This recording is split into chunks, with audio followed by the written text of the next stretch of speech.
Thank you for joining us. Welcome to LumioseStation.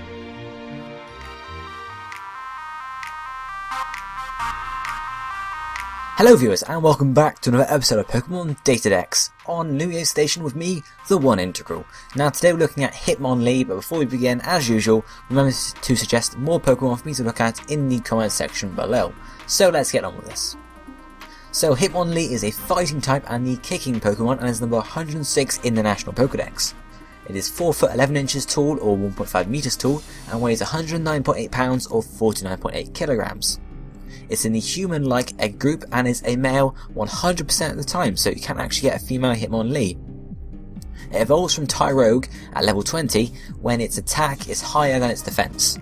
Obviously you can just simplify this by just EV training it in attack rather than defense. Simple.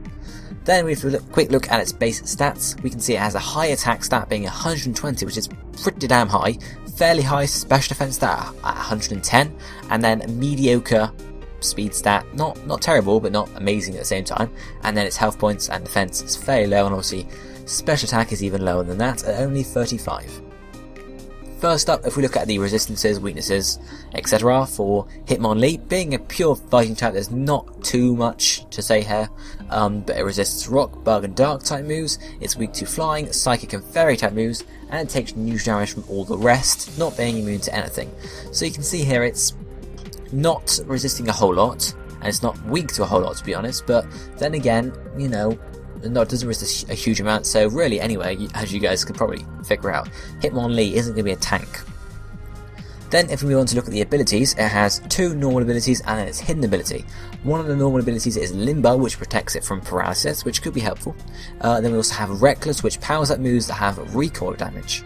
Its hidden ability in this case is Unburden, which boosts the speed stat by double. It doubles the speed stat if its held item is used or lost, and obviously we'll look at this a bit more in the Wi-Fi setups in a bit. Then if we take a look at its highlighted moves, first up we have Fake Out. This has to be learnt by Tyrogue at level 1, which is going to happen anyway when you hatch your egg, so it's not like you're going to miss this.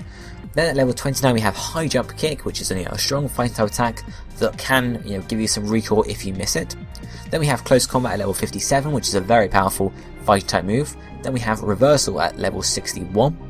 And then TM26 Earthquake, TM27 Return, TM71 Stone Edge, and then its two egg moves here are Mark Punch and Endure, and then there's one transfer only move which is Sucker Punch. So the first Wi-Fi setup here we have is an Unburden setup. Now not a whole lot of Pokemon have the ability Unburden, there's only a handful, and it can actually be used quite well for late game sweeps.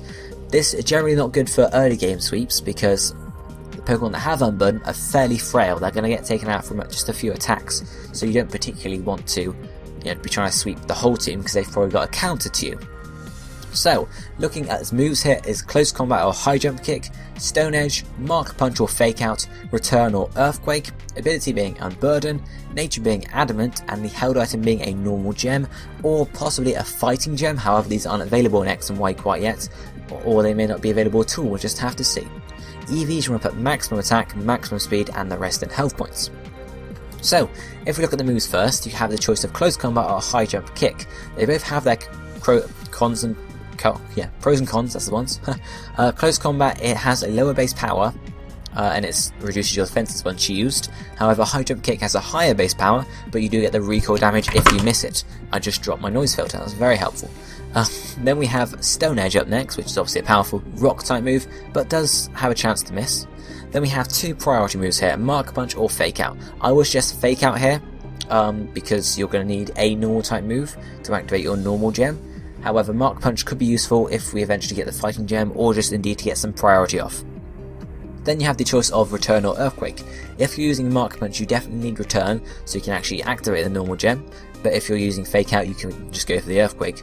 Because obviously, if you switch out your Hitmonlee, you can go straight for the Fake Out, get it off, it'll power up your normal gem, get powered up by the normal gem, and then that will activate Unburden, which will double your speed stat to go for a late game sweep. The nature here is going to be Adamant because you just want a hard hitting set, because obviously once you've got Unburden set up, you're going to be very fast. You're going to outspeed a lot of the choice scarce Pokemon as well. Not all the Pokemon obviously, but obviously if you get rid of those threats before you start the setup, then you should be fine. EVs are predictable, meaning maximum attack and speed because you need a fast, hard-hitting, Hitmonlee, and then the rest of the health points because that's just the only thing you need to really power up. And that's pretty much it for that set. Then next up we have High Jump Kick, Sucker Punch or Mark Punch. I just missed out the punch bit there because there wasn't enough room. Then we have Stone Edge or Earthquake, or Stone Edge and Earthquake rather. Then the ability this time is Reckless rather than Unburden, Nature being Adamant or Jolly, Held Item being a Life Orb, and then EVs being maximum attack, maximum speed, and the rest of the health points again. So the moveset here, we've got High Jump Kick because we're looking at Life Orb, Life Orb set here, so you want to do the most damage you can, so really, you want the highest base power move. And also Reckless powers up moves that deal recoil. I'm not quite sure if this works for High Jump Kick, but it would definitely work for High Jump Kick, the same one that deals recoil, isn't it? So it will get powered up by that, I do believe. Then we have Sucker Punch or Mark Punch, both priority moves. Sucker Punch can be used if you just want to get a hit off on a psychic type that switches in, if you reckon you can take them out in one, and you reckon obviously they're going to attack you. Mark Punch can be just used as for coverage with stab there. Then we have Stone Edge and Earthquake, which just basic moves, bit of type coverage there. Earthquake for poison types, because obviously your fighting type moves aren't going to affect that too much, and then Stone Edge is going to help for flying types. Ability here is Reckless, as I've said. You could have originally, or there is a way to get Double Edge, I think, although I think it is a old, or rather, a move you can't get easily.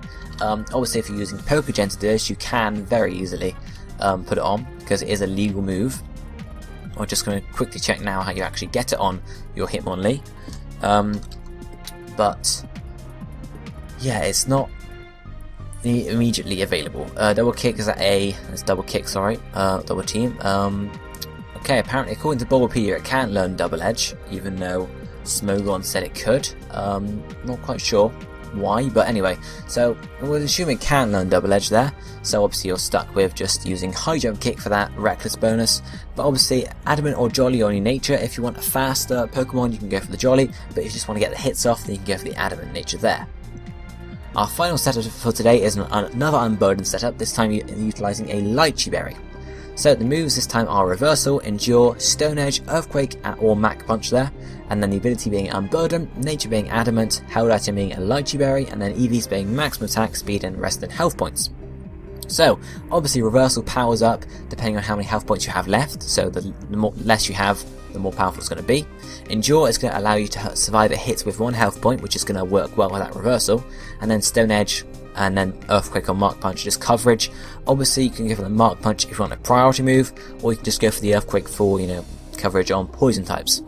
So, ability in here is Unburden, and that's going to work with the Lychee Berry. The idea is when they switch a Psychic type or a flying type in, you can go for the Endure there, and then it will obviously keep you at 1 health point. It will activate your Lychee Berry, which will boost your attack stat, and then obviously the Unburden will then activate, and you'll get your speed boosted.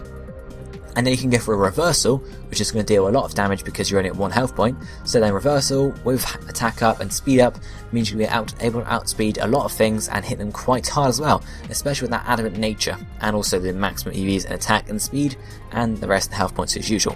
And then you can use Stone Edge and Earthquake or Mark Punch. Mark Punch if you got it, if you don't think you're faster than them still, you can go for the Mark Punch. However, if you haven't got Mark Punch or Earthquake instead, Earthquake is very good coverage for poison types, excluding stuff like Wheezing because it has Levitate and stuff like that. So guys, I think that's pretty much it for this episode of Pokemon DataDex. Not a whole lot more to say about Hitmonlee. I hope you enjoyed this episode. If you did, be sure to hit that like button and suggest some more Pokemon for me to cover in future episodes in the comment section below. And be sure to check out all the other content we have here on LumioseStation, and you can also check out my channel where there's some more stuff like this and many other things. So guys, thanks for watching. I hope you enjoyed today's video. I will see you next time. Goodbye.